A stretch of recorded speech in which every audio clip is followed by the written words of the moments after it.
Hello,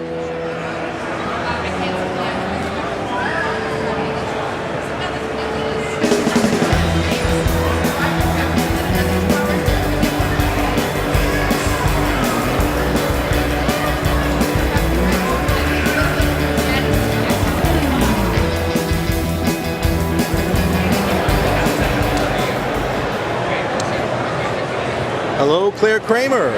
Hello. How are you today?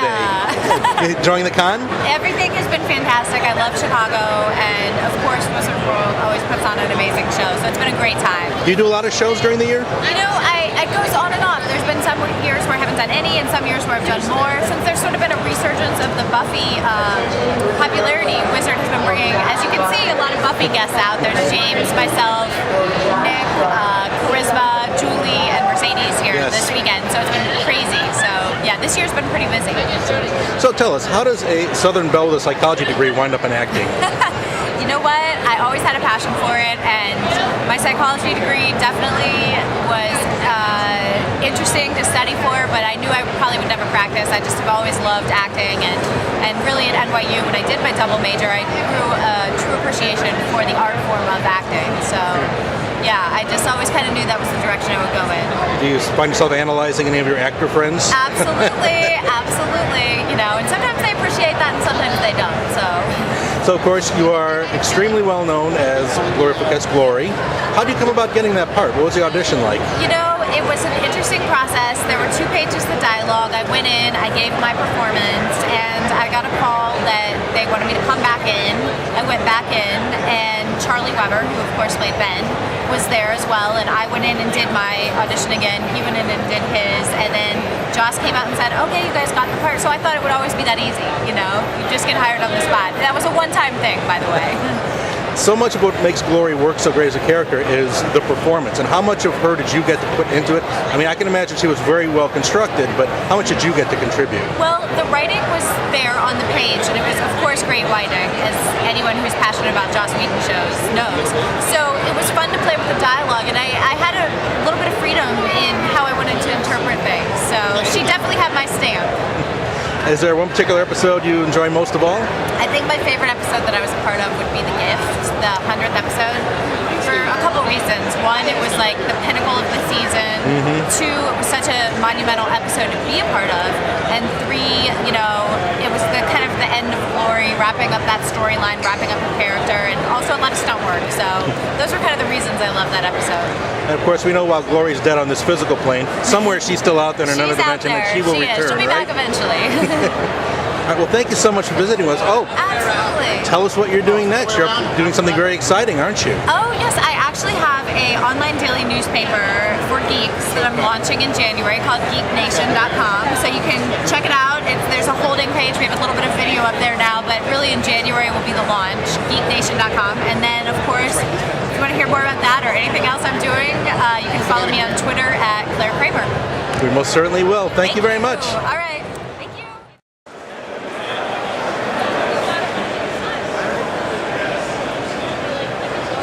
Welcome to WizardWorld Chicago. We're here with Jenny Frison, rhymes with prison. How are you, Jenny? I'm good. How are you? Doing very well.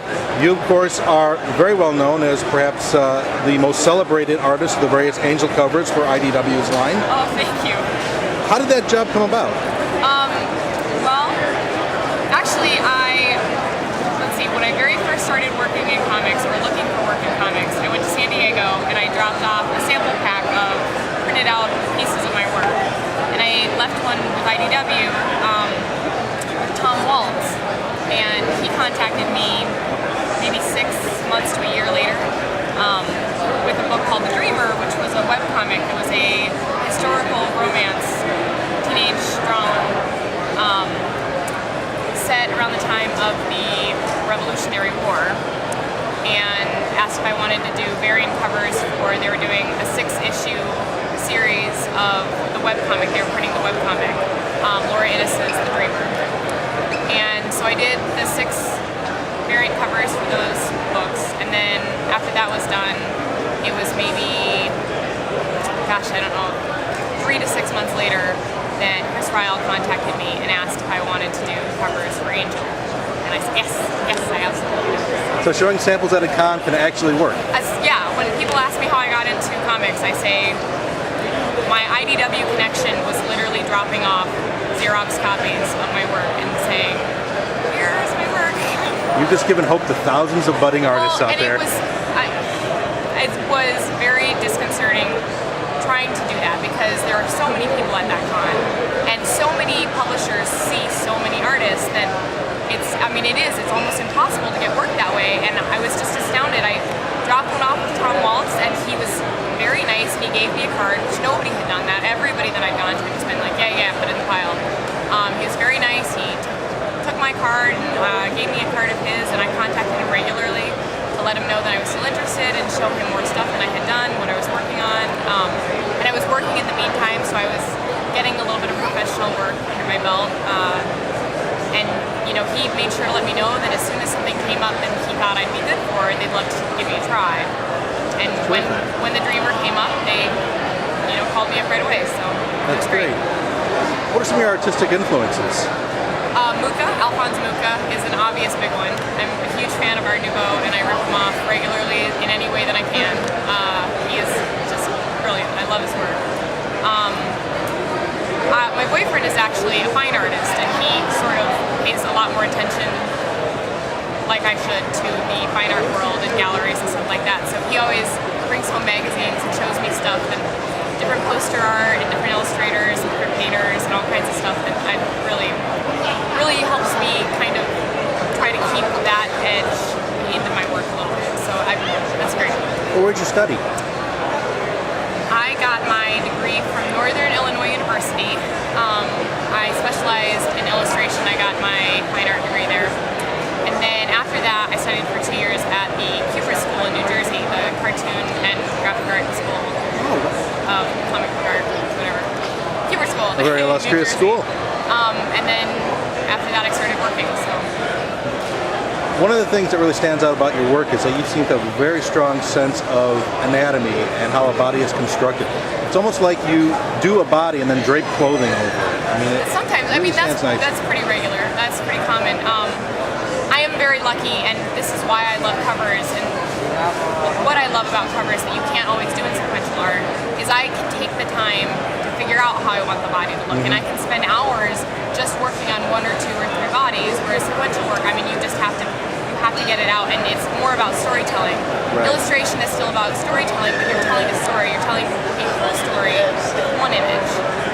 So you can take time working on the details like that, and I do. I would say I spend the most amount of time figuring out how I want the body language to be, and then a lot of times I really do I make a naked body, and then I'm like, now there's clothes on it. So there's an ongoing rumor on the internet that one of your Angel covers that featured Willow, there's actually a naked variant. Oh, there's not. At least there's hope for it, but somehow I think not. That's made up.